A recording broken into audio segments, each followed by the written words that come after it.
Wonder woman 3 cancel हो चुकी है। इसी के सीईओ जेम्स गन ने वंडर वुमन 3 की जो राइटर है बेटी है उनको बुलाकर कहा कि भाई हमको तुम्हारी कहानी पसंद नहीं आ रही है, इसलिए हम तुमको हटा रहे हैं। वंडर वुमन 3 शायद आगे बनेगी, लेकिन अभी के लिए तो कैंसिल हो चुकी है। और भाई किस्मत ही देखो भाई, 2 दिन पहले ही गैल गैडोट ने ट्वीट किया था और अपनी वंडर वुमन की लेगेसी के बारे में बात की और बोली कि मैं बहुत ज्यादा खुश हूँ इस कैरेक्टर को प्ले करते हुए।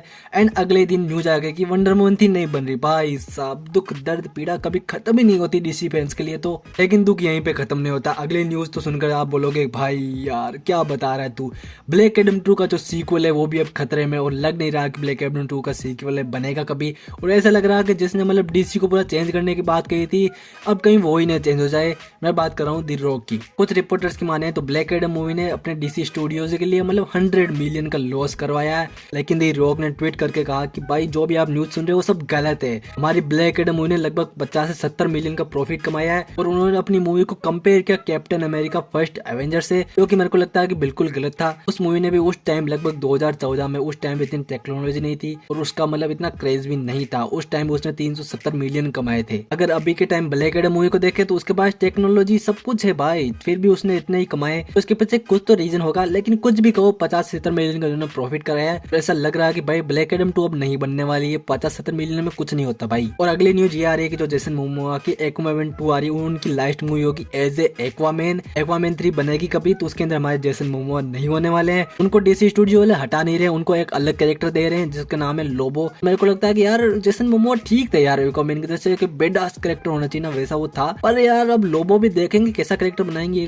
और एक्वामैन 2 के अंदर जो हमारा कैमियो होने वाला था बैटमैन का, मतलब बेन एफ्लिक के बैटमैन का जो कैमियो होने वाला था, उसको भी अभी कैंसिल कर दिया गया है। और ऐसा लग रहा है कि अब कोई बैटमैन भी ये नया लेने वाले हैं हमारे डीसी स्टूडियोज में, क्योंकि मेन डीसी यूनिवर्स है उसके अंदर भी कोई नया बैटमैन आ सकता है। और ये सब फ्लैश की मूवी से ही होगा। लेकिन उससे पहले हमारे जो संजय कैल के सुपरमैन की मैन ऑफ स्टील 2 आ रही थी वो भी अब कैंसिल हो चुकी है। उसके आइडिया को अभी तक तो ड्रॉप कर दिया गया है। जो हेनरी कैविल ने मतलब एक कैमियो शूट किया था हमारी फ्लैश मूवी के लिए, वो भी अभी मतलब उसके अंदर डाले या नहीं डाले वो सोच रहे हैं। के बारे में भी अभी कोई कंफर्मेशन नहीं आई है। मतलब देखा जाए तो भाई इतनी सारी सैड न्यूज आई है डीसी स्टूडियो से लेकर, ये मैं क्या ही बताऊं आपको। लेकिन भाई मजा तो था भाई जब डीसी के सीईओ जेम्स गन ने ट्वीट करके वो सब कुछ बताया कि क्या क्या हुआ है। उन्होंने क्या ट्वीट किया मैं आपको बताता हूँ। हॉलीवुड रिपोर्टर में कल की कहानी के अनुसार इसमें से कुछ सच है, कुछ आधा सच है, कुछ सच नहीं है, और इनमें से कुछ हमने अभी तय नहीं किया है कि ये सच है या नहीं। हालांकि डीसी में ये पहला महीना चल ही रहा है। अगले 10 वर्षों की कहानी के निर्माण में समय लगता है और हम अभी उसकी शुरुआत कर रहे हैं। पीटर और मैंने डीसी स्टूडियोज को यह जानने के लिए चुना है कि हम एक भयावह वातावरण में आ रहे हैं। दोनों कहानियों में और दर्शनों में ही एक और अपरिहार्य संक्रमणकालीन अवधि होगी, क्योंकि हम फिल्म, टीवी, एनिमेशन में एक सुसंगत कहानी में चले गए और गेमिंग में भी। लेकिन अंत में उस संक्रमणकालीन अवधि की कमियां, रचनात्मक संभावनाओं और डीसी में अब तक जो काम किया है उस पर निर्माण करने और जो नहीं किया है उसे सुधारने में मदद करने के अवसर से होना हो गया है। हम जानते हैं कि हम एक व्यक्ति को हर कदम पर कुछ नहीं करने जा रहे हैं, लेकिन हम वादा कर सकते हैं कि हम कुछ भी करते हैं कहानी की सेवा में और डीसी पात्रों की सेवा में किया जाता है, जिसे हम जानते हैं कि आप संजोते और हमने अपनों को संजोया पूरे जीवन। इसी के भविष्य के बारे में अधिक जवाबों के लिए मुझे दुख की बात है कि आपको प्रतीक्षा करने के लिए कहना होगा। हम इन पात्रों और कहानियों को वे समय और ध्यान दे रहे हैं इसके वे हकदार है, और हमारे पास पूछने और जवाब देने के लिए अभी भी बहुत सारे सवाल है। तो जेम्स गन ने तो बहुत ही लंबा चौड़ा ट्वीट किया था, और सही बताऊं तो भाई उनकी बात भी ठीक है, क्योंकि वो एक नया यूनिवर्स क्रिएट कर रहे हैं और उसके अंदर टाइम लगने वाला है। वैसे भी मार्वल वो 1 साल के अंदर नहीं बन गया था, उसको बनने में भाई कितने साल लग गए थे यार, 10 साल लग गए थे लगभग। और जेम्स गन ने जैसे अपने ट्वीट के नीचे वो किंगडम कम वाली फिर से फोटो लगाई है, मेरे को लगता है कि ये उस ओर तो नहीं जा रहे हैं, लेकिन भाई कुछ इंडिकेट तो हमको उसी तरह का कर रहे हैं। और ऐसा लग रहा है कि भाई इन्होंने जो डिसीजन लिए वो हमारे फायदे के लिए लिए हैं, और मेरे को भाई पूरा ट्रस्ट है जेम्स गन के ऊपर कि वो जो भी करेंगे अच्छा ही करेंगे। अब अगले हफ्ते वो हमको बताने वाले हैं 10 साल का उनका प्रोजेक्ट क्या होगा। आपको क्या लगता है कि अगले हफ्ते भाई क्या न्यूज आने वाले हैं डीसी स्टूडियो? मेरे को कमेंट करके जरूर बताना। अगर ये वीडियो अच्छा लगा हो और कुछ हेल्पफुल हो तो भाई लाइक भी कर देना, कमेंट भी कर देना, शेयर भी कर देना, और चैनल में नहीं हो तो सब्सक्राइब। It's your Harish.